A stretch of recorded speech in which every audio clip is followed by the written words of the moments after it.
woken up to some disturbing sound all through the whole area. I just called 911 and they said they've gotten like over 50 calls about it. Starting with a stunning announcement from President Trump earlier today, Venezuelan President Nicolas Maduro and his wife have been captured by the U.S. military. Tonight, President Trump says the U.S. will now run Venezuela. ABC's Olivia Rubin breaks down the latest. Tonight, Venezuela's president as a prisoner after being captured in a daring U.S. military raid. President Trump posting this image today with the caption, Nicolas Maduro on board the USS Iwo Jima. The United States Armed Forces conducted an extraordinary military operation in the capital of Venezuela, successfully captured Maduro in the dead of night, captured along with his wife, Celia Flores, both of whom now face American justice.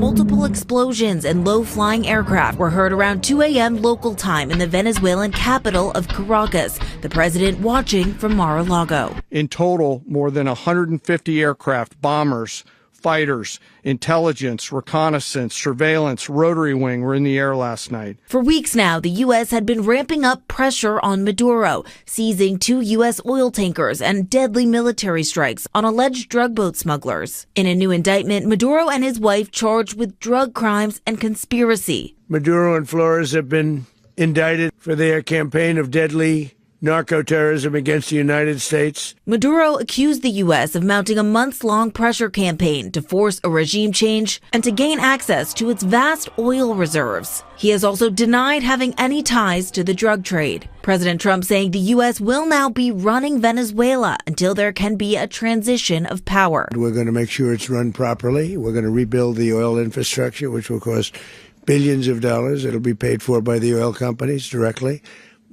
They will be reimbursed for what they're doing, but that's going to be paid. The administration says it didn't inform Congress of today's operation, citing fear of information leaking.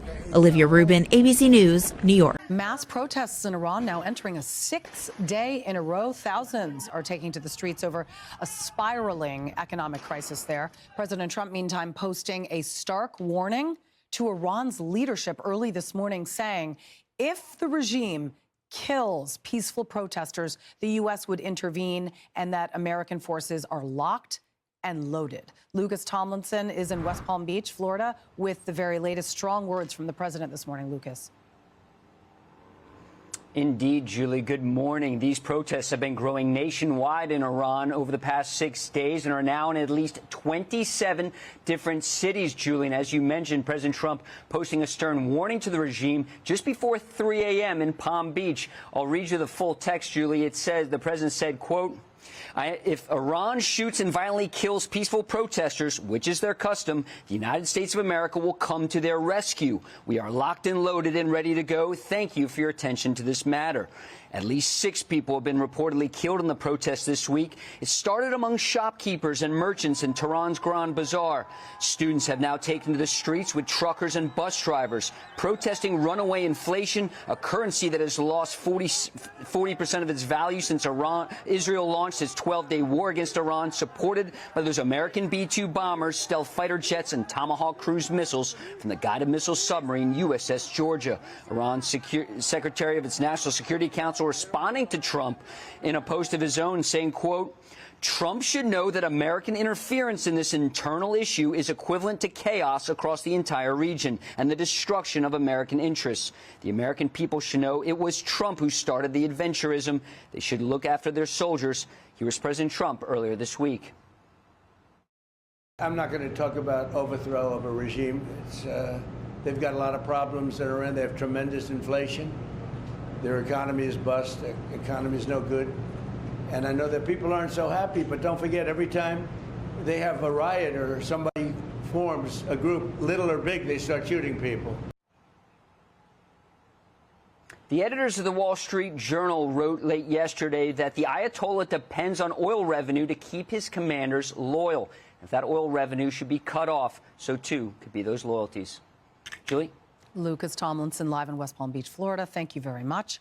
For more on all of this, podcast host Ben Ferguson. Ben, thank you so much for talking to us. Happy New Year. What do you think of the president's strong words? I admire the fact that he is taking precautions before the killings could potentially start. And, you know, in his post, he essentially says, this is their thing. This is what they do. So warning preemptively that if you do anything, the U.S. will hold them accountable. You got to love that. Yeah, look, I think the number one thing with President Trump is when he says something, especially when it deals with foreign policy and national security, he means it. And he means what he says here. I think he understands that the people there are going to be a target. I think he understands that we have the upper hand on oil. I think he understands the embargoes that are real. And we've seen this with Venezuela. And this is that FAFO of Donald Trump foreign policy. He meant it when he said to Iran, I will hit your nuclear sites. And that's exactly what we did. We pulled off the impossible mission to go and bomb those sites. And so what I think the president is saying here is very clear. We're not talking about invading Iraq, right? That's not what this is. What he is saying is, I have sanctions I can use against you, blockades, I can go after your boats, I can go after your oil, and I can hit military targets. And the president of the United States of America has been crystal clear.